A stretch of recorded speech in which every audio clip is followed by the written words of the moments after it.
好，開始咯。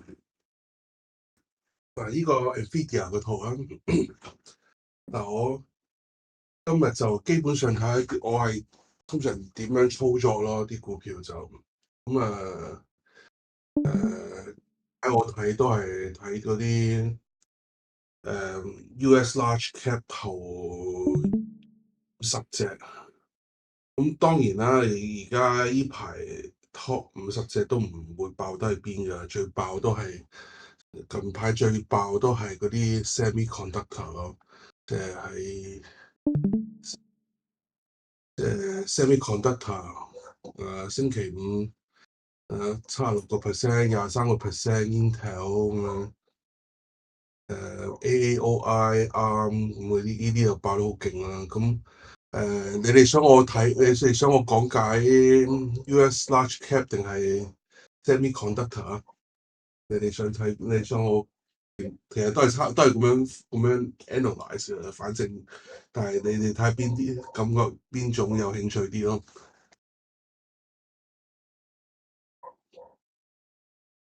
US large cap 就唔會爆到咩嘅，係你哋啊。咁我講住 US large cap 先啦。如果你哋想我what want to know how to screen stop you effectively，OK？咁如果 screen stop effectively 嘅，咁就唔用 US large cap 啦，我用semiconductor 啦，因為你可以基本上見到係發生乜嘢情況。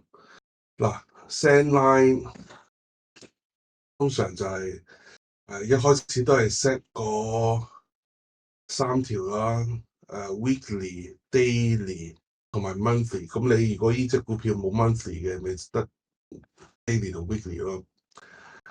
咁你會基本上會見到係當 daily 慢慢準備去升上去個weekly 嘅時候，再加條 2 hour。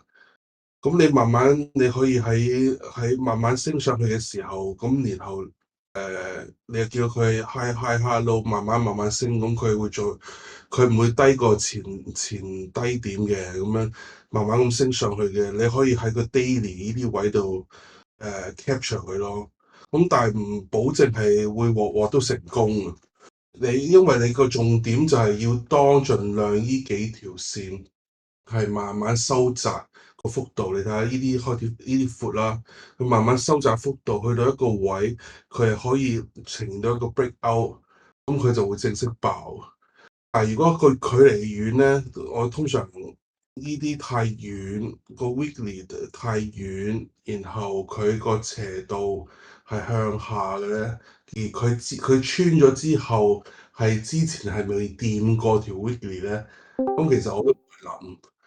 因為佢啲 send line 係越大 time frame 嘅 send line 就越難可以突破，即係話你可能要經歷嗰個1、2次、3次先至可以突破到。所以我見到好明顯呢啲之前未突破到啦，咁呢度叫做算係叫做接近啦。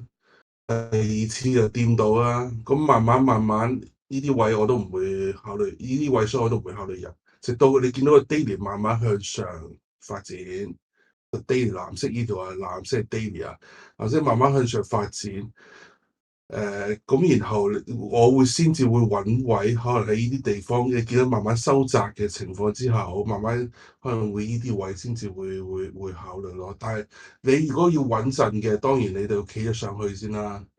即係呢啲咁樣，佢企咗上去，你咪可以嘗試下咯。但係冇100%嘅呢個世界上，所以你要明白一個道理就係你試咗你試咗你呢啲位，你咪可以呢啲位入咯，安全嘅話。但係你話你心急嘅，可咪可以下面些少位入咯。但係你要明白呢個世界上係冇即係唔會射包單嘅，所以你亦都要你每一次入嘅時候，你要考慮你個出個點。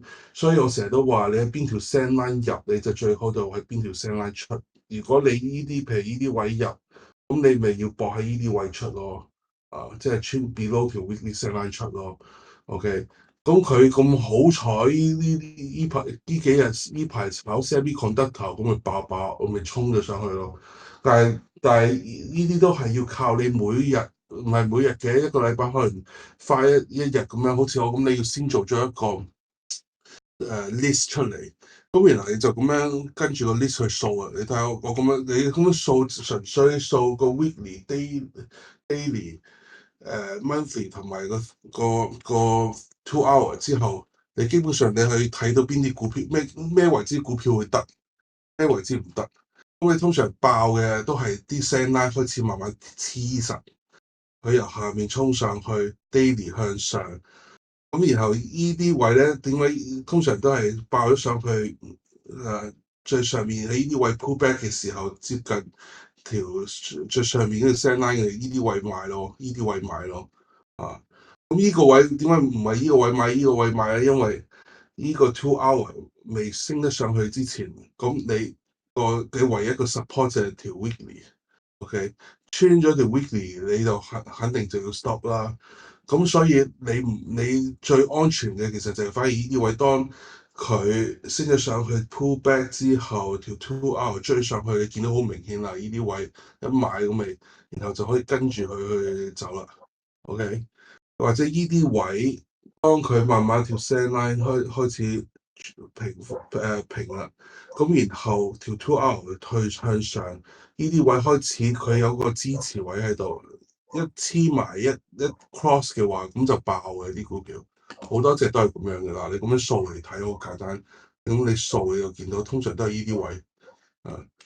咁你知道嘅，咁佢經歷過一段咁樣 range，然後咁樣咁樣，然後拉回咁樣，呢啲位肯定呢啲就唔使諗啦。然後翻上去，企翻上去 daily send line，咁你可以呢啲位咁買，咁但係你要預咗佢會 pull back。咁即係會可能捱一段時間，會話好似冇乜嘢，冇乜發展喎咁樣，或者可能會穿㗎。咁你穿你都會走嘅，但係穿咗走，我哋成個問題就係穿咗走咗，但係佢升翻上去，你又唔再買翻佢，你又揾咗第二隻。咁其實如果你係要跟貼咗隻股票咁耐咧，你應該升翻上去咧，你一買咧，咁佢就真係可能就係嗰次穿完之後上翻去咧，你跟翻你嗰個 discipline 你嗰個 trading strategy 升翻上去買翻咧，咁其實就真係咁就從此就可能就爆2、3倍嘅。所以你要跟住佢嚟，跟住你個 strategy 嚟買咯。我嘅 strategy 往往永遠都係上翻去 daily send line two hour 做 support，兩條 send line 盡量最接近嘅時候，佢 pull back 嘅時候有兩條 send line 做 support 嘅時候先至買。點解咧？因為咁你有個支持點喺度。你升咗上去 pull back，你最衰極你都可能依度 stop loss，你嗰個 stop loss 個 amount 唔會超級大。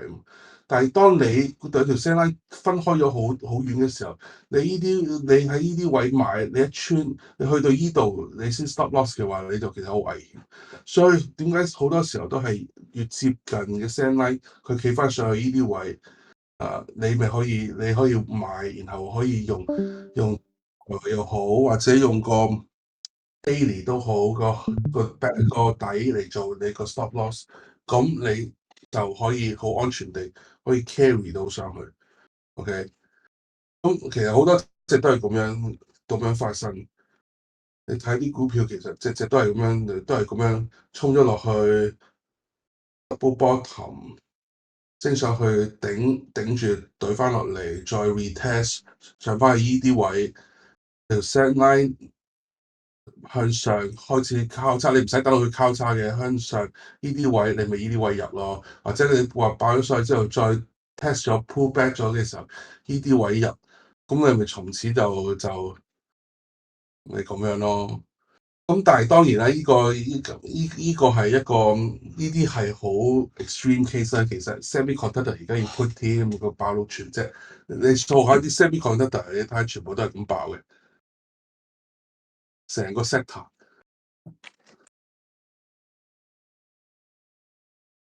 咁你見唔見你其實咁樣掃好易掃嘅，你就咁攞三條send line 嚟掃。咁呢即係呢隻咩？呢隻 Wolf Speed 係新嘅啦。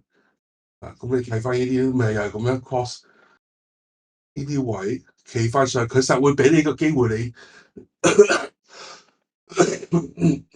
佢實會俾個機會 pull back 啊，明唔明啊？佢實有個佢爆咗上去，佢實會 pull 拉回翻，有兩棍會拉回翻些少上去。你就依啲位就唔好猶豫，你就入咗佢咁你就 OK 啦。OK，咁樣 cross 你見到個 2 hour 條 send line 個 angle daily 開始挑上去，佢突破晒。咁呢啲位入，咁你都有可能會咁樣，好似呢啲咁樣㗎。你都要接受現實嘅有時。OK，好似咁樣爆咗上去，跌翻落嚟穿，你都要走。OK，但係你走咗，你咪再睇過咯。咁股票冇100%㗎嘛。我買嗰啲都呢排都有炒晒嘅，因為佢一穿你一定要跟住個 discipline 唔走。好多時候你哋嘅問題就係你買咗，但係你唔走。你唔 stop loss，咁你唔 stop loss 就好大鑊。但係你 stop loss，你 stop loss 嗰時都係嗰句，你要知道你一開始買嘅時候，你就預咗邊個位 stop loss。如果你個位你太闊嘅話，太咩嘅話，你覺得自己 handle 即係接受唔到個太大嘅 stop loss 嘅話，你就必須要揾個更加 tight 嘅位去買。OK。OK，你要揾個更加低嘅位去買先至 OK 咯，因為你要計到自己嘅 stop loss 係幾多。如果個 stop loss 太闊嘅話，你嗰個本金入去嗰個 amount 就要細啲咯。因為我都係嗰日嗰句一樣啦。比如有時你個 stop loss 可能用 percent 嚟計，咁可能5%、6%咁樣，甚至7、8%都有。咁但係有時候你計唔到個 percent，因為個 percent 太大。咁你就要用個銀碼嚟去計㗎啦。咁個銀碼計嘅話，我頂盡一個 trade 頂盡個 stop loss，即係輸最多輸1萬蚊或者2萬蚊，OK，或者 whatever 4萬蚊。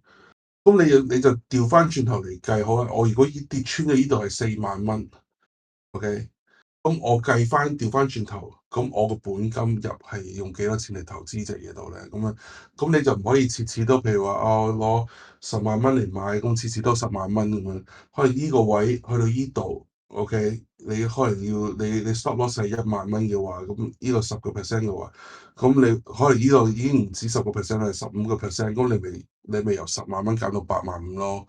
咁你要校低你自己嘅投資阿媽去 make sure 你輸極，你係輸幾多咁呢啲一定要計咗數先，唔可以即係見到嚟追入。咁我從來都唔會咁樣主動去追入隻股票而家，因為個風險就係、你一去到呢啲位我就即係呢度買唔到，即係呢啲位就算啦。過就唔會去考慮。你話呢全部啲 semiconductor 全部咁樣爆上去，你睇到個 pattern，你睇到全部啲 pattern 係點樣嘅？呢啲位咁樣咁收窄三角形係嘛？你睇到啲 pattern 開始收窄兩條 send line，你唔係睇 candle，你睇 send line 收窄推上去，佢越 sharp 嗰個即係個角度越勁嘅話咧，佢爆咧就爆得越勁。OK，咁顯而易見啦。咁你去到呢啲位屈到上去，咁你可以依日買都得㗎。OK，其實都係一樣，全部 semiconductor 依隻就依隻咧就調翻轉頭啦。佢爆咗上呢度，我就唔會考慮。OK，除非佢爆到上去 daily send line。OK，嗱反而咧好多時候你會見到啲呢啲咁樣就難炒啦。呢啲黐埋一碟啊。咁佢黐埋一碟咧，咁又唔係炒唔到嘅。咁但係你最好都係嗰句，你要認清楚邊條係你主要嘅 send line 咯。OK，都係嗰句，你有一大堆，咁有3、4、5條 send line，咁邊條係你個角色係乜嘢？OK，我從來都係嗰句，我唔會 below monthly 嘅，我就唔會炒。OK，肯定升上 monthly 先炒，但係去到 monthly 嘅話，嗰時 weekly 嗰啲全部都係向下嘅時候，呢啲都未 ready。咁你見到呢啲全部向下，就算佢點爆上去到，其實你睇得到未 ready，因為當佢爆落去嘅時候，佢都係唔夠 support，佢就會跌翻落去。咁但係跌落去唔通喺呢啲位度 stop loss 咩？咁如果唔係嘅話，咁你就可能你喺個 weekly 上面買 weekly 下面走咯。OK，呢啲都唔係靚嘅，你要啱啱好啲 cross 嗱咁樣向上開始向上，呢啲位又 perfect 啦。OK，呢啲位未 OK 咯。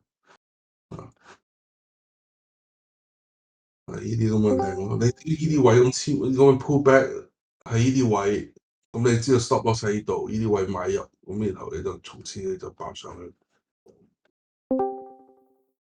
Semiconductor 都係你咁樣掃嗰啲股票，你自己睇到，但係呢啲唔會買啦，完全你哋唔會追啦，大佬點會追啫？係嘛？你一掃你就掃到啦，你其實你睇到嗱，呢啲未開始慢慢向上咯，咁你等佢呢啲 pull back。慢慢收窄，做一個收窄嘅三角，慢慢然後你可以然後就喺個 support 個 level support 位嗰度買，呢個 daily 做 support 位，2 hour 做 support 咁樣買，咁你就試爆上去。OK，嗱呢啲就唔會啦，大佬你都未完成成件事，見唔見到啊？咁你自己咁樣每日咁掃，你可以睇到啲 send line 嘅發展，你攞3條啫嘛，你唔使攞咁多嘅。嗱，見到呢啲咁鋪上去，接近又係收窄三角，誒、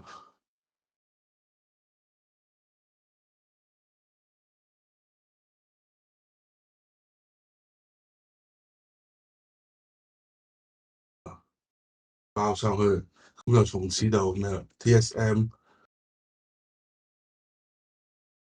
你如果炒呢啲，你係想買 TSM 嘅話，你咪用條 2 hour 嚟做咩咯？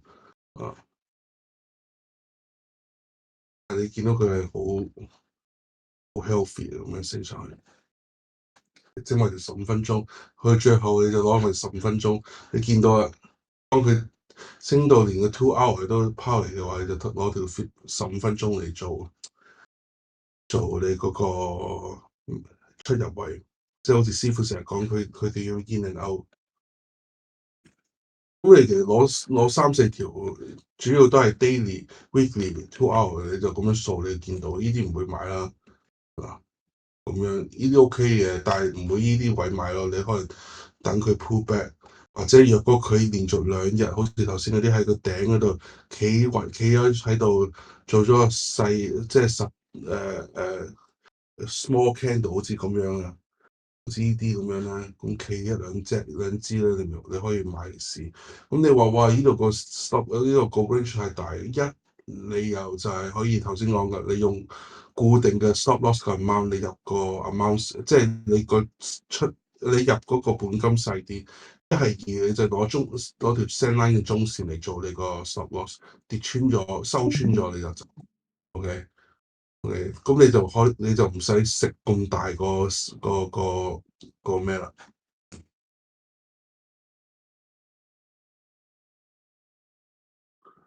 OK，你就日日我就咁樣攞住3條聲啦，3、4條就咁掃嘅。嗱，依啲咧就嚟 ready 啦，佢咁樣。見到啲股票通常咧，佢升穿咗跌咗落去，橫行一大段時間咁樣，橫行一大段時間。佢又冇做一個，佢唔係向下跌喎，佢係打橫慢慢咁樣收窄咧，佢慢慢一上咧，咁就咩嘅？咁你話幾時 ready 咧？咁啊，通常我都係攞埋啲 SMA 線，你睇啲 SMA 線呢啲，咁你咪未 ready 咯，即係條大 time frame 嘅 SMA 線啊。我就係分兩組嘅，OK，一組咧。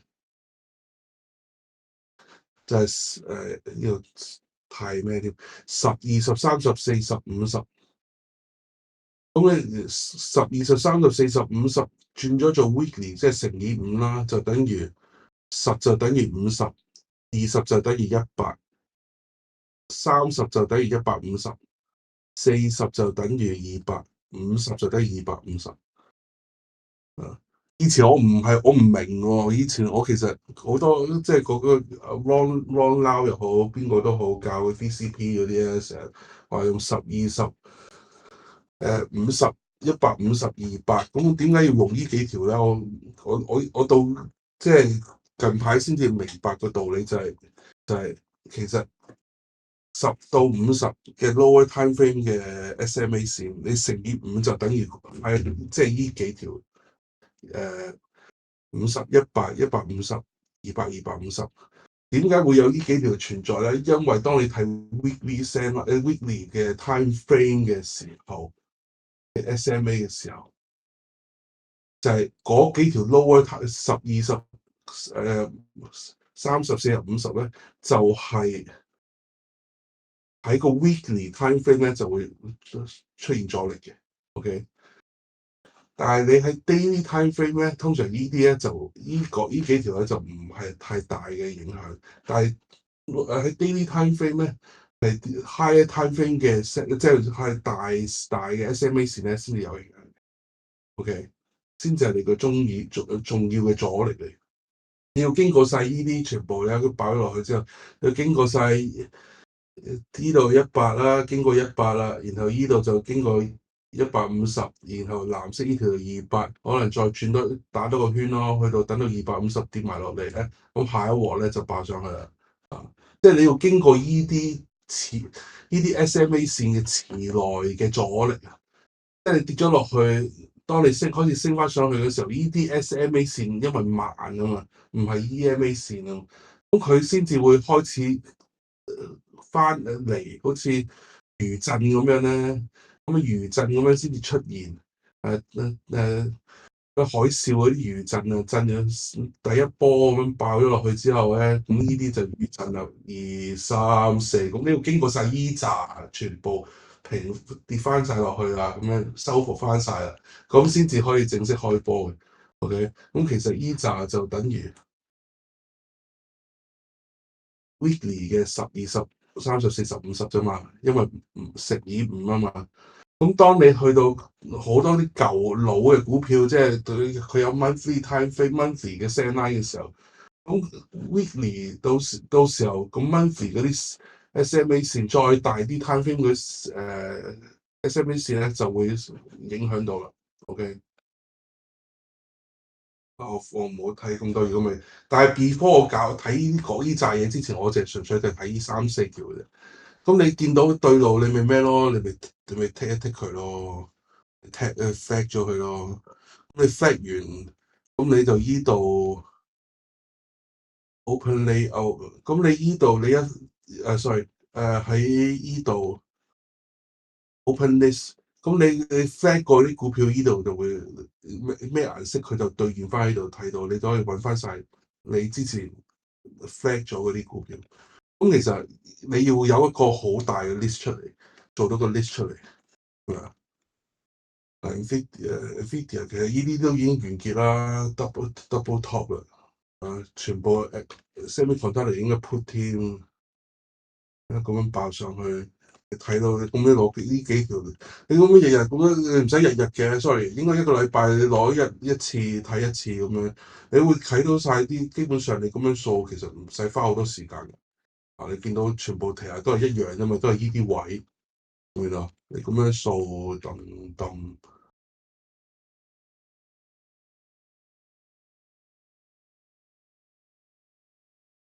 即係你睇得多，你慢慢咧，其實我咁10秒、20秒咁樣，可能10秒都唔使咁樣，佢咁樣你已經知道個咩使唔使睇，係嘛？呢啲咁樣咪唔買住咯。呢啲咁企得上去，咁佢都要依 range 一段時間啦，喺條 daily 下面先至爆出，咪即係咁樣，係咪啊？你見到呢啲，你咪見到呢度嘅浮出現咯。同一個道理啫嘛。你升翻上去企穩咗嘅，咁樣然後條 2 hour 向上嘅，咁你先至入咯。咁去到呢啲位，你可以呢啲位試，或者你等佢 pull back，咁佢 pull back 唔到，你咪攞條15 minute 嚟咩咯？你攞條15 minute 嚟做買入位咯。OK，boom boom，穿完條15 minute 啊，OK，通常見到股票嘅強勢點樣？爆上去攞條15 minute 做 support，唔會穿嘅，直到佢穿咗，收市冇收穿到咧，呢個冇收穿到，即係咁睇。第一次對穿，呢度咪呢個對穿咗少少啦，呢個對穿啦，即係好明顯地對穿咗，收市收上去之後跌穿，然後隔幾日上翻去，咁你知道已經條15 minute 就玩完啦，差唔多玩完，咁你咪睇條 2 hour，OK，咁然後佢話再上去，咁佢又係即係佢係會不斷穿嘅話，因為依度已經穿咗啊嘛，佢不斷穿，即係已經差唔多完啦成件事，OK。咁我通常呢啲位我就食咗糊就算數嘅，OK，或者呢啲位食咗糊就算數嘅，咁如果你想搏上去嘅，咁你可以嘅，咁但係即係你要計到你個 stop 咯，都係嗰句啦。你如果呢啲位止蝕，你條氣順唔順？呢啲位買，咁如果你覺得我唔 mind 嘅咁樣，我可以即係未試下咯咁樣，最多咪成件事呢3個禮拜。最多賺幾個 percent 我都唔 mind 嘅，但係我搏佢可以向上一鑊嘅，咁你 OK 㗎咁但係通常咁我就會去到呢啲，如果呢啲位買入嘅話，咁一穿我就走，OK，咁我呢啲位走咯，OK，咁你其實你咁樣你最緊要你有個 list，OK，咁我都係嗰句啊，我就儲晒啲 list 嘅。有唔同 sector，咁你可以選擇，即係嗰句你可以選擇，好似我咁分晒 sector 咁樣。而家 semiconductor 啦，我有 aerospace，咁你 aerospace，我一睇星期五，咁你就知道究竟發生咩事啦。嗱，aerospace 完全唔掂嘅，aerospace 就收晒工啊！即係呢排唔係炒，即係唔係炒呢個 sector，呢排就係炒 semiconductor。你自己知道，你就會最近知道應該要炒咩咯。因為你一睇個 sector，你可能都會炒唔止一日噶嘛。咁你知道呢排炒咩 sector，邊啲係最勁，咁你咁樣一眼就可以睇到晒，即係你會咁樣做咯。咁但係我自己喺Discord 度 post 咧，嗱你記住我 post 咧，我就 post 我買入位嘅啫，但係我就唔會 post，我走我就唔會 post 嘅，咁都衰咗啦，咁我就費嗰時 post 啦。咁啊，譬如，但係你要知道，你一定要你自己要知道要邊度 stop loss，我成日講，譬如好似我呢排我成日都想買，我成日都買American Express 㗎，我依個位入，OK，起翻上 send line。我幾個靚仔啊，OK，企翻上去啦，開始咁樣 cross 啦，OK，咁你冇辦法嘅，有時你就要接受現實。咁你知道頂住咪你依度頂住咯，佢未突破晒呢啲未沉翻落去嘅，咁一係佢就爆到上去，一係佢就等啲 send line 等啲 SMA 線沉澱嘅啫。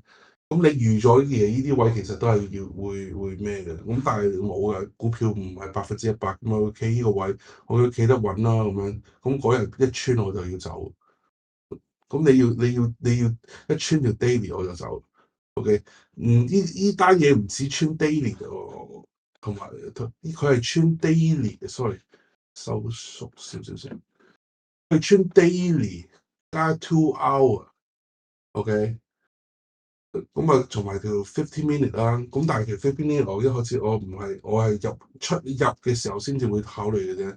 咁但係佢咁樣一穿嘅話，一日可以咁樣穿咧，你就唔使諗。咁啊，即刻要平倉，要 close。咁我就覺得 close 咗。OK，即係你要知道你個 stop loss 位邊咯，OK 啊咁樣咁但係仲另外就係、如果股票行 range 咁佢究竟點走啊？之前其實好似 Nvidia 咧，依段時間開始咧，其實已經行緊 range。佢一穿咗條度，你睇第一次穿，OK，呢度咧第二次穿，你知道佢開始開始冇力，之後往後咧，佢就喺 two hour 咧就來來回回 whipsaw，OK，咁你 whipsaw 嘅時候咧，佢係其實行緊 range 嘅，OK，咁你行 range 你就知道隻股票呢個位。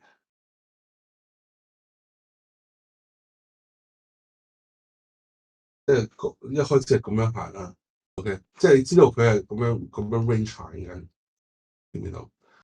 咁咁其實對我嚟講咧，我就一穿 two hour 咧，我就唔會睇住，直到佢企翻上去，OK，直到佢企翻上去。但係呢隻嘢 Nvidia 個問題係乜嘢咧？我其實去到就係因為依碌棍咧，我就唔買嘅，OK。我唔知道我之前有冇講過，我同有啲師弟問我都話，我因為呢一棍，我同阿大仙講我都話，我因為呢一棍我就唔會入。咁點解咧？以前我俾過好多師姐嗰個我叫 measure move 啊，即係我喺 YouTube 你打 measure move，你應該揾到嗰個教誒國語嘅教炒 day trade 咁，然後佢有個叫 measure move，measure move 就係我攞一碌最長嘅碌陰燭又好陽燭都好，攞佢個 body 嘅頭同頂，攞個Fibonacci 啦，即係呢個啦。咁咧我就純粹我就係 set 01同埋2，咁我呢個係 log 圖啦，因為呢個係 log 圖嘅，sorry，我呢個 regular。我通常就會係 log 咯，log scale。咁如果你一匹咧，嗰支大陰燭咧，你如果用個 body 個頭同頂嚟 measure，你見唔見到後尾最後佢一定要，即係佢係要去到佢去到依個嘅一倍，佢先至完嘅成件事，咁先至爆上去。OK，咁我通常就會用呢啲嚟去計，究竟我 range 嘅時候我應該點跑，即係我知道佢個頂同底喺邊。咁你 before 呢一度嘅時候，你唔知個底邊啊，你個個以為個底呢度啫。咁我一直都冇買，因為因為依碌棍話俾你知，當日喺 Nvidia 可以由頭去到底收線，成碌陰燭。完全推冇，最後推唔到上去，不斷去賣嘅時候，即係話嗰個 put 嗰個沽空個淡倉嗰個壓力係遠遠強過好莊，即係好喺呢啲 moment 喺呢一刻呢啲 moment 嘅時候，好倉係好細，或者甚至係冇人係有興趣去買入好倉。OK，所以當 Nvidia 跌到落去呢個位嘅時候，都冇人去問津，冇人去推佢上去。咁同一道理就係因為個淡倉太勁。咁你如果喺呢個位買淡倉嘅人，佢通常要係幾時先平淡倉咧？就當佢有 at least 1:1，即係翻去佢一倍嘅時候，呢啲叫 measure move。咁你有呢個嘅時候，你就知道差唔多去到呢度你先至完。不過我其實就算佢掂到 daily send 啦，我都冇買，因為佢行 range 嘅時候，我就睇呢啲最大嘅陰燭同埋陽燭，你可以計到自己預計個位喺邊度，例如咁樣。你個依碌大嘅陽燭去到依個位就停啦，就翻上去，直到佢 complete 咗依個陰燭嗰個 one to one 嘅時候，OK 完成咗依個使命啦，啲人平咗個彈倉啦，咁佢咪爆上去咯，先至突破到啊。咁依個你 YouTube 打 Measure Move 你就應該咩？我好似講過俾好多人聽依樣嘢。而 semiconductor 升諗我哋係怎麼知道炒多久買到的時候會預設 stop loss 盤？其實你 semiconductor 咧，你爆上去呢啲咁樣直線上咧，嗱呢啲咁直線上一上到咁樣，你就已經完㗎啦，成件事。OK，咁你仲已經由角度去到直線咁樣。向上頂上去，咁你成件事已經係爆得太大，OK，根本上已經係去位係啲人係要買淡倉，咁你 stop loss 你咪靠條15 minute 咯，你其實你睇件事，但係你呢個爆得太離譜啊呢度，但係你睇下呢件事你就係佢咁爆上去，佢去到依啲嗰日升到呢個位之後，連續呢幾日係打橫嘅。你見到佢係冇穿條15 minute 嘅喎，係咁你冇穿你唔使走噶，OK，咁你咪再等咯，OK，當佢穿咗15 minute 你就走啊，但係你而家去到呢個位，譬如呢隻啊，唔知乜鬼嘢啊，你過去到呢啲位，咁如果你等到佢第二日一個大陰燭咁落去先至穿，咁你冇理由咁樣做啊，你呢啲位已經好食糊啦。Intel 你其實你睇一啲都係15 minute 㗎，包上去嗱，依幾日陰燭，點解師傅成日話15 minute 穿就走啫？因為佢即係15 minute 一穿，咁就可以就成件事就已經成個大趨勢上升上去到已經，即係我唔可以話完，但係佢依一浪就差唔就完咗咯。所以咁樣咁爆上去，你可以依度位再繼續補佢多幾日。但你見到唔對路，即係譬如佢穿咗爆嗰日嘅底，咁你咪可以，你就考慮可以走咯。譬如呢啲咁樣，你即係好似呢個咁樣，你咁樣陰燭你升上去咁樣，你如果唔穿，你其實唔使走。OK，但係然後等條15 minute 上嚟。OK，若果佢穿咗個底，咁你就走啦。咁因為佢已經企唔穩咯。OK，下一步就會靠佢回15 minute 做 support 先爆上去，或者佢穿咗15 minute 就等 2 hour。OK，你全部都係咁樣噶。你睇佢呢度爆，呢度我就走啊，已經走。OK，無怨念地走啊。OK，睇條15 minute，當呢啲咁嘅直線上去嘅時候，你15 minute 就知道點炒。Aerospace 都係好多都你先條15 minute 強勢上去，穿咗佢就，然後下一步就 2 hour。OK，所以其實唔係 2 hour 嘅，咁你其實係中間係都有多一個嘅。其實我炒即係如果炒啲爆升股咧，係真係炒3條，即係炒我哋叫等先啊，揾嗰個都炒3條 EMA 線咯。其實就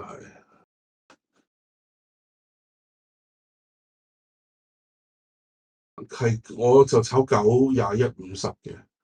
即係若果係純粹係炒呢啲爆升股爆得好勁嗰啲咧，就攞呢3條嚟炒咯。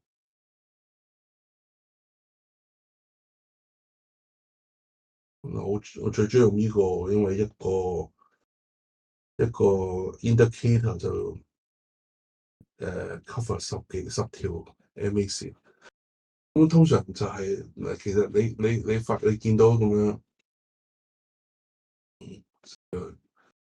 通常就炒呢三條九廿一五十，咁佢一開始九啦，九做支持，然後就用條 two 廿一啦，佢穿晒，但係佢記得翻上去啊，用 two 廿一 EMA，廿一 EMA 再穿埋，咁你就50，三條穿晒收工啊，通常就咁炒。咁但係當然就唔想教到咁複雜啦，咁你純粹用條 2 hour 同埋 15 minute 都可以做到呢個效果嘅。咁即係 miss 咗中間嗰個廿一 EMA 嗰個中間。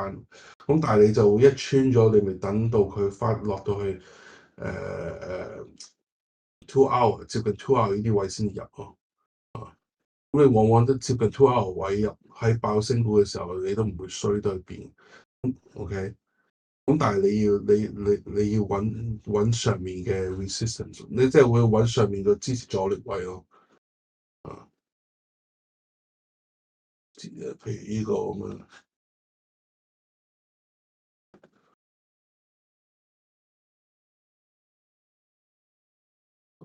So，即係呢啲位已經完，即係你都要突破咗呢個先至可以升上去，但係佢呢啲位都已經 finish 啦。有好多啲股票都係咁樣，但係我哋就唔估頂，我哋就因為師傅話過唔好估頂，咁總之就你揾條 sand line 做，一穿你就走，其實就已經夠。OK，如果爆升得好勁嘅，你就用條15 minute 咯。OK。咁我都係咁數嘅啫，每日我嗱你講港股都係咁樣㗎，嗱咁你睇一隻每一隻，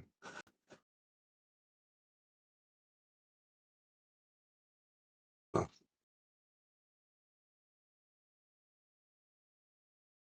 咁你一係攞個 weekly 嚟睇，一係攞個 daily 嚟睇，其實 weekly 睇會方便啲嘅。咁你其實你咁一睇知道點呢啲咁樣，去到 weekly 先至考慮咯。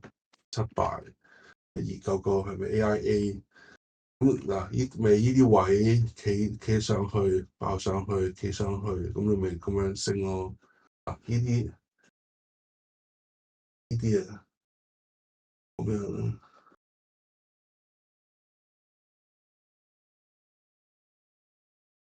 W 字嗱，咁樣咧，咁通常就會估由依度去到依度 flip 一倍，即係你可以爆咗上去突破咗呢個 W 之後，咁你翻一倍上去，咁你就呢個你做一個 target 就得啦，呢度位做 target，OK，810唔會諗啦，呢啲位你見到啊？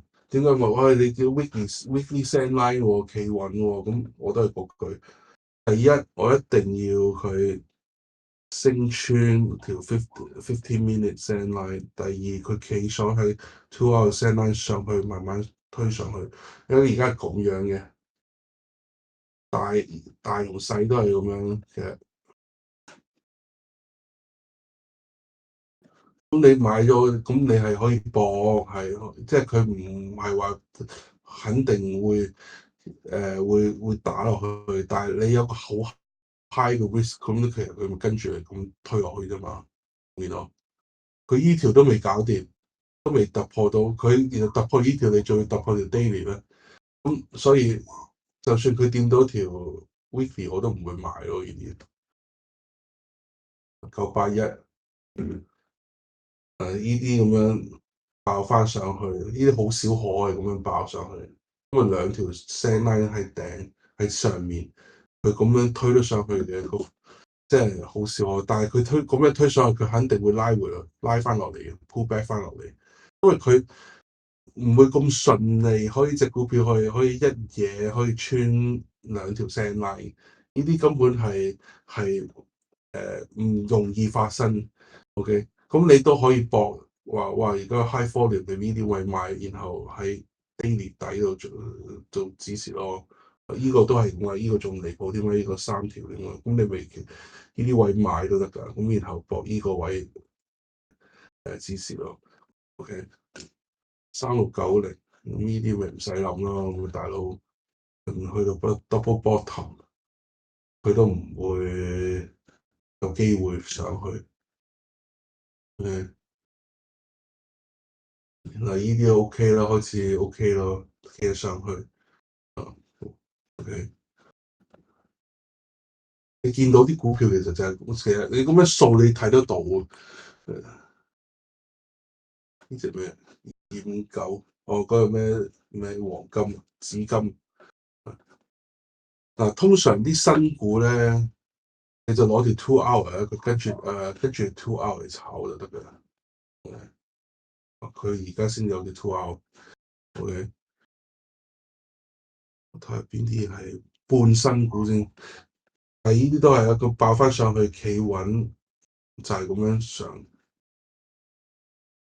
你見到嘅其實，咁你日日咁樣每個禮拜咁掃一兩次，你睇佢，你睇一兩三個月咧咁樣睇，你唔使睇咁多條線 line 㗎啦。呢啲咁咪係咯，即係咁樣橫冇再咁啊，開始咁啲落去，同頭先嗰啲係咪差唔多啊？即係呢啲咁樣係咪差唔多啊？咪咁樣低幅度收窄啊，咁慢慢，咁你可以整條 down trend line 咁樣。誒，其實全部都係嗰類嘢嚟嘅啫。啊，呢啲咁嘅係又係咁樣，down trend line。pullback 假突破咁一次，咁啊下一次又咁爆上去，咁你咪企上去嗰時候買呢隻唔知乜鬼嘢嘅。但係你睇到佢嗰啲係開始收窄咧，佢跌穿收窄，佢唔會再即係跌到差唔多，咁然後佢企翻上去，開始慢慢呢啲位咁徘徊，咁你就知道咩？其實你再簡單啲，你攞條 SMA 線就係 high time frame，你知道穿咗一條，突破第二條。而家去緊第三條打，第三、第四條打翻落嚟，你未去到突破呢兩條再沉落去，佢突破埋第三、第四條，咁咪先至開波咯。你見唔見到啊？穿 two hour line 頂住一次兩次突破 two hour 啦，呢個位佢冇啊，依個應該係 daily 啦，two hour 加 daily 啦，line 頂住，然後100突破150打翻落嚟。頂翻上去200同埋250頂翻落去咁樣，你咪都未去第三，都有第一波、第二波，可能第三波之後第四波先爆咯。全部都係咁樣噶。其實睇多都係差唔多，你股票落去，我發覺都係嗰啲嘢嚟啫嘛。呢啲咪行 range 咯，攞嚟中間，你中間行 range 都未？我頭先我講嗰啲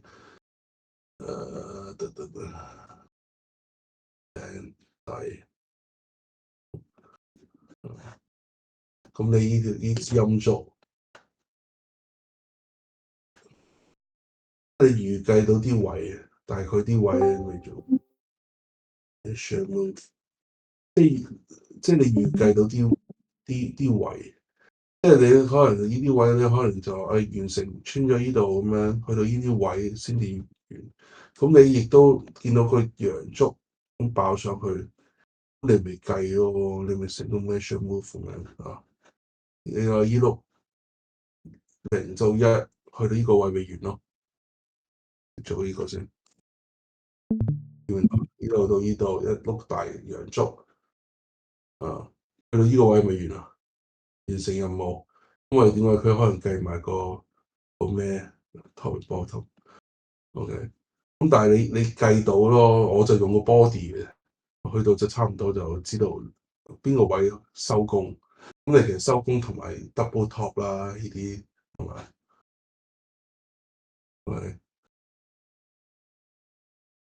呢啲通常都係。跑上去開始就一穿咗就再穿嘅，所以就肯定 daily 位先至買，唔會喺呢啲位買。9992呢啲你收工咯，唉，你睇得多咁多隻都係咁樣嘅，佢唔穿咗落去，你話幾時爆翻上去？爆咁樣穿3個。穿兩條 send line 一嘢重疊懟落去，然後再試個底，可能喺 weekly 度做 support。之後點啊？之後咪好似頭先嗰啲咁樣喺咪不斷low 喺個 lower range 嗰度喺度咩咯？喺度 range 咯，range 完之後先至過多一年半載先至爆翻，先至會重新爆上去。所以呢啲唔使買。所以你話啊，999嘢曾經風光喎，係曾經風光，一穿咗就唔會再風光嘅。呢啲都係一穿咗。呢個其實呢啲位又靚嘅，其實，但係你奈何佢係咁，佢穿咗跌翻落去，咁你冇辦法呢度 stop loss，你最多咪睇喺 weekly 嘅中間度走，一穿就走，穿咗走，咁佢從此就完結咗。你等佢 double，等佢 bottom 啦，triple bottom 添。OK，因為我知道好多師姐買港股啊，所以點解而家又攞翻啲港股嚟？但係其實全部都一樣。港股我覺得港股、美股全部你都係攞呢三條 send line 嚟做咩啫嘛？你咁數，都係嗰句啊。佢曾經穿咗呢條嘢就冇乜力嘅，其實。咁你等 daily 見到其實都穿過，所以一係佢就係穿落去 daily，即係做 support 企，再彈翻上去，做咗個所謂嘅 head and shoulder 頭肩底，又或者佢真係會咁樣就插落去嘅嗱，咁 A、B、C 咁樣懟落去，所以呢啲你冇覺得呢啲好應該買？佢做咗 lower 即係 lower high 呢啲咧，其實佢爆落去嘅機會係大過佢反彈翻上去。OK，所以都唔會考慮。呢啲唔會買咯，咁你一數就知道邊啲可以買，邊啲唔可以買。OK，有冇問題？最緊要係做咗個 list 咯，自己。咁你可以話，我咁樣做，好似我嗰日教你有個 list 出嚟啊。aerospace 嗱，見到呢度啊，aerospace and defence，aerospace and defence。electronic technology 就成個 electronic technology 就係呢成個。你當然你唔需要好似我咁樣，因為咁樣真係分咗幾百個出嚟嘅，係咪幾百個、廿幾、30個出嚟嘅？嗱，health technology、retail 咁樣，即係我分得太多。你除非你真係好有恒心，一個禮拜真係全部輪晒咁樣 go through 晒全部咁樣一隻一隻咁樣你咁樣數咁樣數咯。啊，如果唔係 otherwise 其實全部都係呢啲咁樣黐埋一碟爆上去咁樣企穩咁樣，然後就衝上去，又係黐埋一碟企上去企穩咪爆上去，其實全部都係咁樣啫嘛。咁但係你通常就係你個 probability，你要即係好多人忽略就係個 stop loss 就唔順氣咯。成日都話輸咗就唔願輸就捱一捱先咯。咁你冇得捱嘅，你要接受現實。OK，咁但係你當然你可以咁樣，好似我頭先講咁樣一陣嘅 sector 啦，咁你分開晒咁樣啦，咁你亦都可以好似我咁純粹。一係你就純粹個 sector 嗰個 industry 係 electronic technology，咁你 click 落去，咁啊有最大嗰幾隻，你可以即係你唔使分到又話industry 咁樣，我就咁樣分晒啦。咁一個 industry，你唔需要分晒，你可以 companies 咁啊頭50隻、100隻咁都得㗎。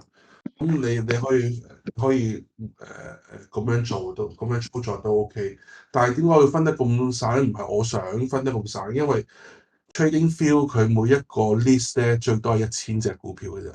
OK，咁我拆晒出嚟，咁當然我已經唔係攞晒全部啊，可能我去到一個低位，跌穿個10個 B，我就嘅股票我就唔會加入個 list 度。咁你咪咁樣諗住，我係咁樣睇咯。OK，SNDK 嗰啲一樣道理啫嘛，你爆上去你咪攞條 2R 嚟做 support 咯，買。OK，呢啲位買俾你聽咯，咁就上。OK，咁呢時候好明啊。OK，嗱呢啲咁而家穿咗起上去，嗱呢啲 retest，咁佢咪可以開始爆上去咯。你睇到㗎。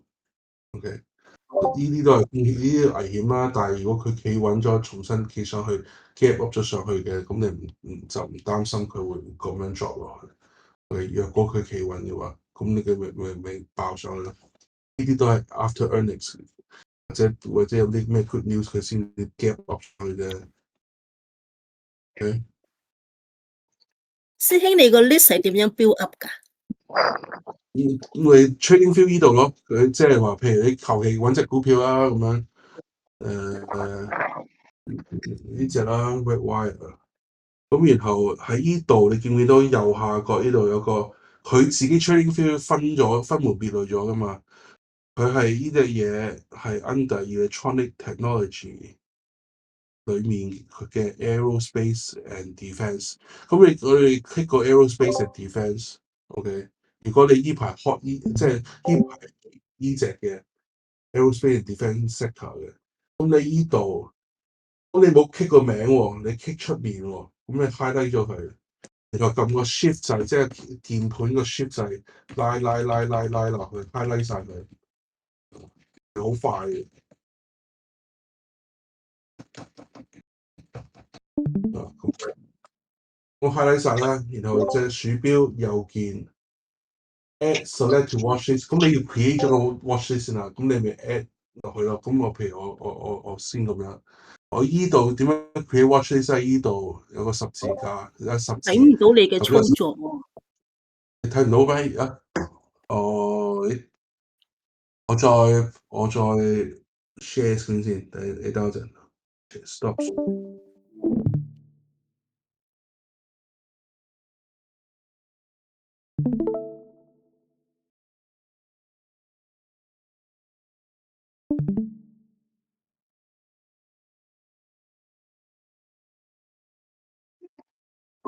未睇到。而家睇到OK，而家 OK。啊，睇到啦。OK，咁你喺呢個十字呢度，呢個十字剔咗先。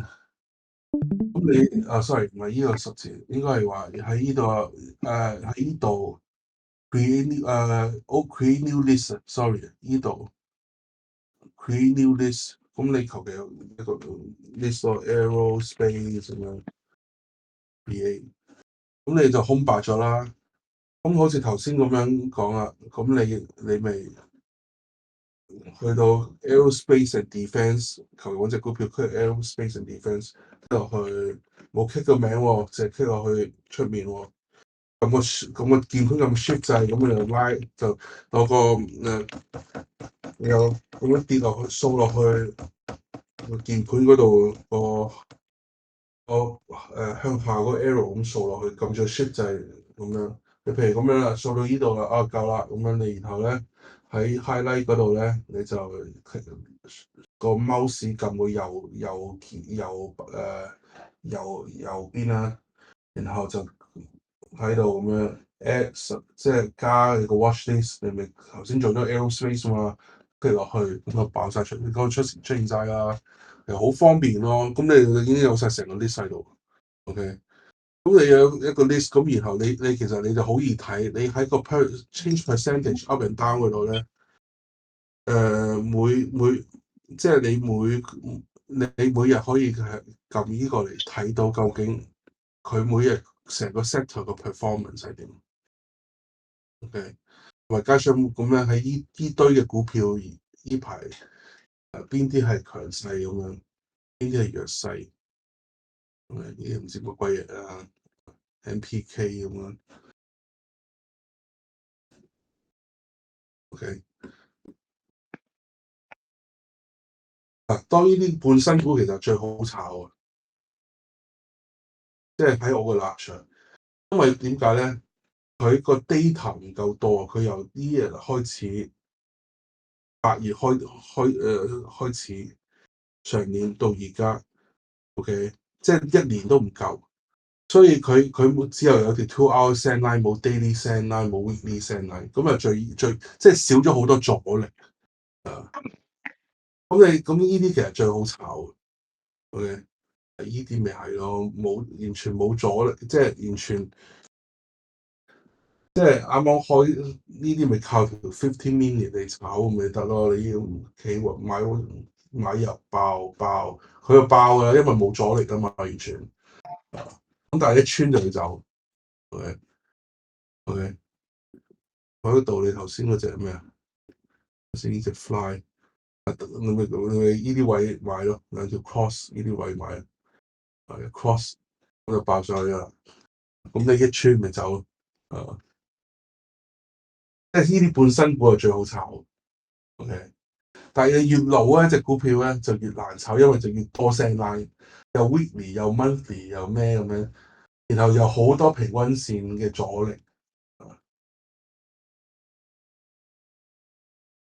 你明咩咯？咁但係你睇呢啲咁樣本身冇呢啲嘢噶嘛，得最多咪得兩條，一條兩條咁樣升咗上去就，但係佢都有啊，依度企穩咗，佢有依條穿咗突破咗之後，佢咪爆上去咯。咁但係股票越耐咧，就越多呢啲咁嘅麻煩嘢出現。OK，RTX 啲咁樣懟落去咁樣。就等佢企穩咗先啦，突破即係升翻上去條15分鐘 send line 先至會考慮咯。佢唔升穿嘅，佢可以繼續懟落去嘅。OK，冇問題。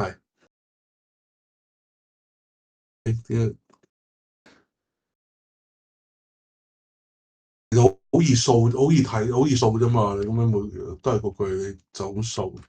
因為你哋其實係少睇股票嘅，或者你哋係有自己一個 list 咁樣，可能個頭10隻、20隻咁樣。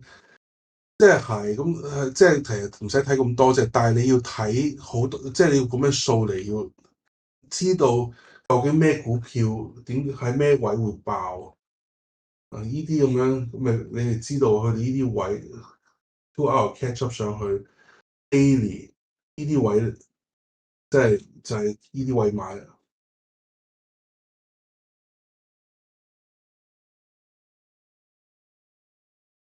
因為你 stop loss，你有幾條 send line 做 support，你穿你咪 1 hour 嚟做 stop loss 咯。但係你 1 hour 上面你有個 weekly 嘅中間呢度中線嚟都係有一個支持力㗎嘛。咁所以呢啲位係嗰個 stop loss 個 percentage 夠低，呢啲位係最好買，一買完佢就爆。OK，send line 向上見唔見到啊？都係呢啲位買，所以我成日都係 daily 要升翻隻股票升翻上嚟呢隻 daily 先買。而當你見到個 weekly 或者 weekly 未嘅時候，你就小心啦。佢會唔會升到咁我哋升到去 weekly 咧？可能去到 weekly 頂，然後就插穿落去，咁你就要預咗有呢啲 risk 存在咯。但係股票冇100%咯，都係嗰句，好嘛？最緊要你有個 check 有個咁 list 咯，咁你日日咁掃㗎咋，唔使日日一個禮拜一次啦。咁你知道邊啲佢值得買，邊啲唔值得買。OK，好似你去 PLTR 嗰日講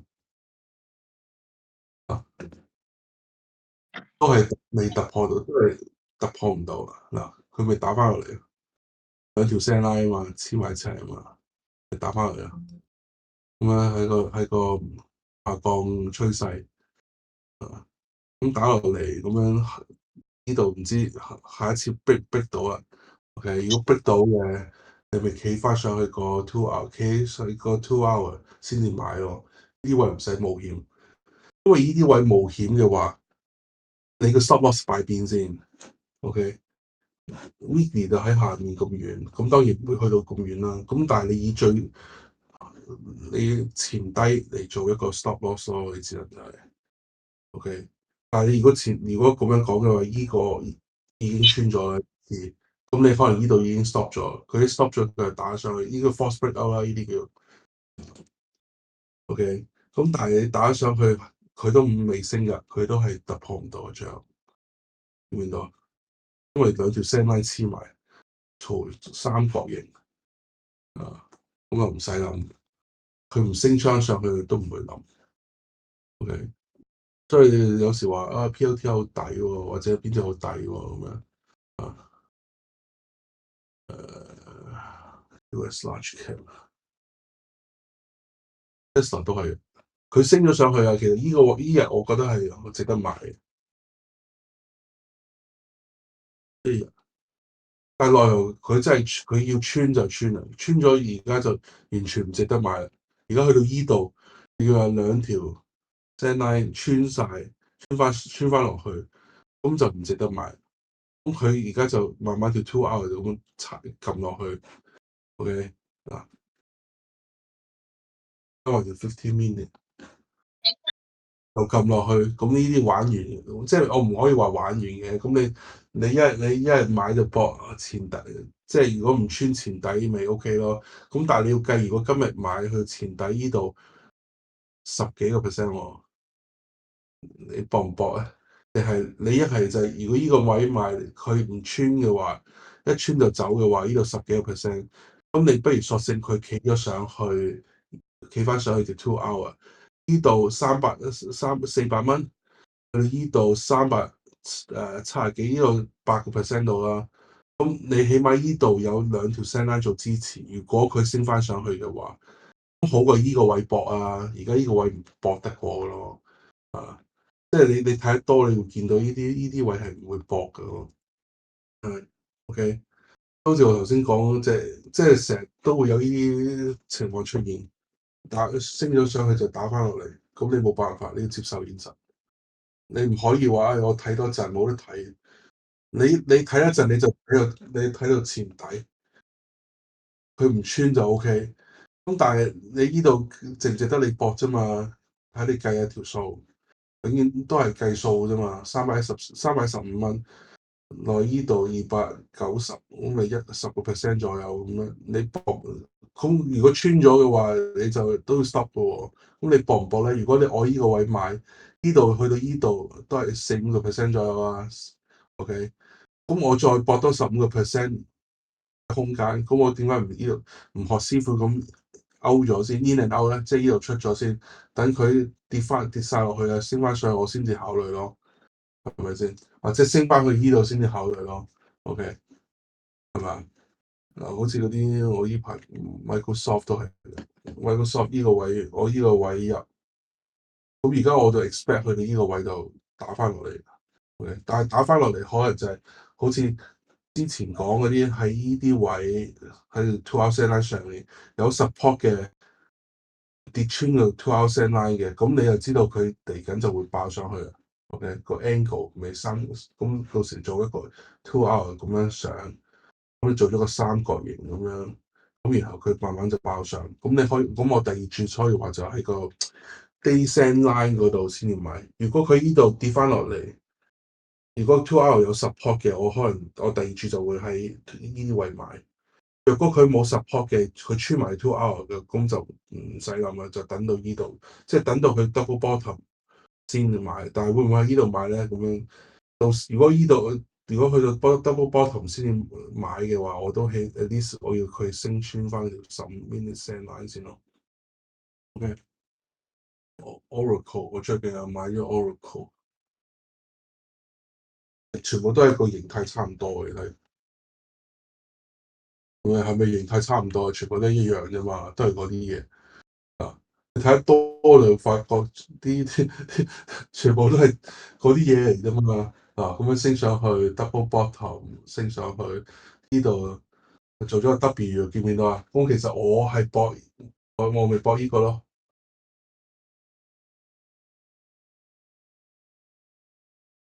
啊，但係你睇下嗱個 W 嘅底用底去到，即係去到W 嗰個中間嗰個。你發覺如果 measure move double up 嘅話，係去到呢個位，係咪呢個位？你睇呢度，係咪去到呢個前呢度做咗呢度都有 support，即係其實冇死錯人嘅，我覺得啊。即係我其實我唔信有呢樣嘢叫 random，雖然師傅就話佢係覺得係 random 嘅，我唔覺得係 random 嘅啲嘢嗱。咁你邊會咁啱計到咁準？即係咁咩嘅啫啲嘢？你去到呢個位就呢度，咁呢度位即係話，如果你 Oracle 我食糊我呢度就我會呢度會走咁一部分先咯，然後等佢 pull back 拉回去到個 daily set line 做 support，有 2 hours 升翻上去，我咪呢啲位再買個先至搏再下一個。通常 W 就咁計。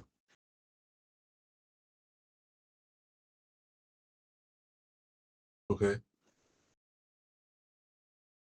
AMD 頭先講咗又係，即係你睇得多，你會發覺你要知道，你感覺到你咁數啫嘛，一個禮拜數一次，有幾即係唔會好難。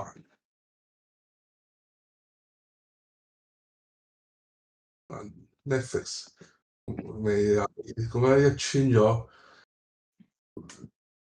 穿咗落去就唔使諗嘅，完嘅收工啦，咁咪跌打翻落去先，打翻落去個 Wiki 先至買。OK。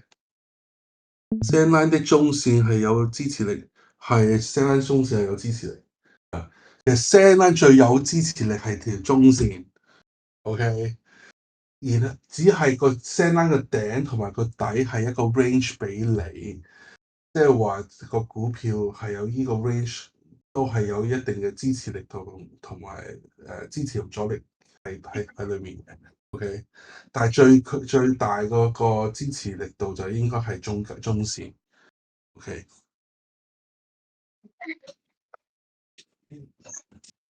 有冇其他嘢？其他問題？我就咁睇嘅咋，每個禮拜咁樣數嘅啫嘛。咁樣數一隻，即係我而家 個 WiFi 慢啦，平時快啲咁樣搏雜雜林咁樣數一個 list 咁樣，頂多15分鐘就數晒。呢啲唔使咁樣睇，呢啲就 skip。睇穿咗 skip。咁你話佢幾難嘅？而我同埋我股票咧，如果你係我都同個師兄講嗱，即係我唔會特登去 pick 可能依幾隻一定要依幾隻。咁你有時你係報嗰幾隻，咁佢望個位唔啱，你就要等到個位啱先至入噶嘛。咁我問心嗰句咧，對我嚟講咧，投 US Cap 投25到50隻咧，都係好股嚟嘅。OK，即係啲 top 25 to top 25或者 top 50。咁當你有一隻股份做 swing trade 完邊隻結，係最即係冇糖啊冇剩？冇咩啊？係最少糖。呢個呢個哦，哦，我熄咗瞄咗先。OK。嗱，對我嚟講個立場就係，總言之 top 25或者 top 50已經係最好嘅股票，即係喺 S&P 500裏面嘅 top 10。咁我做 swing trade 就係當我完結咗 swing trade，我就去捉第二個 swing trade。咁呢個擺到幾多日？嗰一刻嗰個 moment。咁如果你嗰10隻心儀嘅股票冇，唔喺個買入位嘅，咁你就唔係個買入位㗎啦。咁你明喺你唔使一定要嗰10隻嘅。咁我咪所以我就咁數咗25隻、50隻，邊隻係喺個 moment 我有錢啱啱完咗個 trade，然後有些少時可能有幾日時間到一個禮拜時間，等到 the best timing 嘅，我咪喺嗰幾個隻度揾咯。嗰幾隻入咯，我唔會一定話一定要非依3隻或呢4隻不可。咁當然啦，都係嗰句啦。咁我都要睇個 ADR percentage，即係隻股票究竟要每日嗰個升幅嘅 percentage 個 range 係幾多？咁你嗰個 range 嗰個 percentage 係太低嘅，好似可口可樂嗰啲咧，我就唔會買。嗱，呢啲2.10咁，就算我嘅唔會考慮咯，因為即係你咁樣一日個 range 係2%咁樣 KO 嗰啲咧，唉，好似 KO 搞1.62%，成可能一個月先至兩個月先有10%咁嘅蚊粉啦，咁我就唔會買。咁你要睇呢個 ADR percentage 咯。咁同埋係即係當然，咁 PLTR 呢啲5%啦，而家個 range 啊，咁所以我會咁樣嚟數咯。OK， Oracle 其實呢排係好幾 OK 嘅。我睇到咁你 W，咁你咪睇呢個 range 嚟做 take profit 咁啊。我都係我等到佢升到去呢度，我就唔理嘅。佢升到呢度先至食一半。OK， 有冇其他問題咧？即係我大概就係咁樣數，咁你數得多就得噶啦。咁其實唔使花，你見到我都唔係好花好多功夫啫嘛。咁樣數咁樣，你知道其實全部都係差唔多款嘅。而家呢幾隻嘢，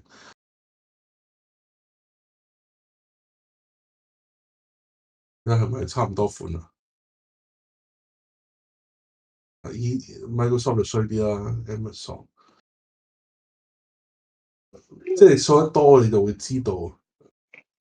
係呢啲咁樣，呢啲 Meta 點咧咁樣嗱，佢依度一嘢推到上去，其實已經 overextended 啦成件事。overextended 咧就其實回嘅機會好大嘅。咁但係你見到佢都係企喺 send line 度 daily send 做 support。如果你真係要買，你咪 daily send line 呢度買咯。OK，然後穿咗個 daily send line 走都係嗰句，你要知道你自己 stop loss 位邊。OK。但係佢其實係未正式完嗰個下降噶嘛，下降個軌啊嘛，lower high，lower low，佢上到去依度可能打翻落嚟，你直到佢唔做一個新嘅 lower low，先至可以有望突破上去，好嘛？如果冇其他問題就咁咯，呢啲咪唔買咯。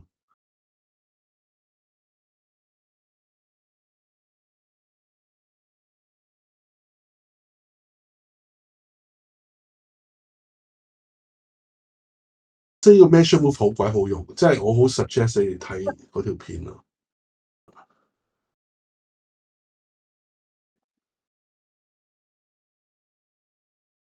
土方啊，係咪叫土方土定方？你打 measure move 就有。OK，咁係咁先咯。OK，咁啊多謝各位。我叫 Alex 師兄打字。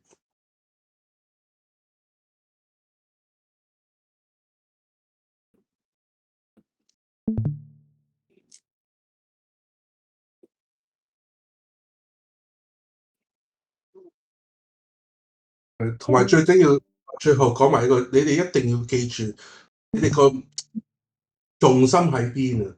即係好啦，你有好多 indicator，好多 strategy，whatever，你個核心喺邊 ？priority 係睇乜？次等睇乜？下一個睇乜？我又擺 send line 啦，又擺 MA 線啦，又咩？但係你係好清楚，其實就算 MA 線都係我分開嚟睇。我先睇呢一組嘢，OK？呢一組嘢合格，我先至睇其他嘢。呢一組都唔合格嘅，我唔使睇其他嘢 ，skip 㗎啦。OK？如果呢一組合格嘅話，譬如喺當時 Amazon 呢個位都好，或者 AB 個，你覺得呢啲位誒會唔會有機會咧？咁樣，咁我先至會睇啲 MA 線。OK？其實 AV 高係依個位先至開始有值得買啫嘛，依個位啊，你見唔見到啲大 time frame send line？sorry，大 time frame 嗰個MA 線啊，佢升咗上去大 time frame MA 線上面 send line 上面，依兩棍先至值得買。係咪？default deck 其實我係唔會買。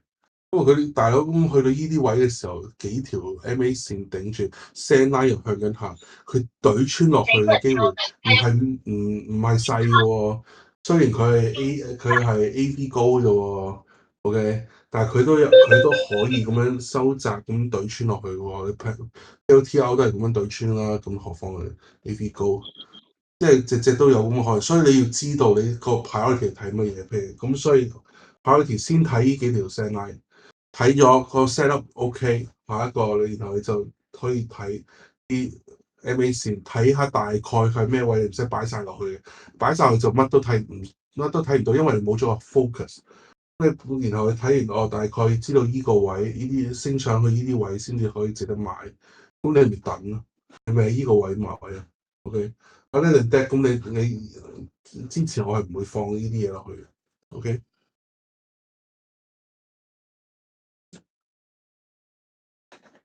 OK，就咁先啦，多謝各位。好啦，有咩問題再咩咧？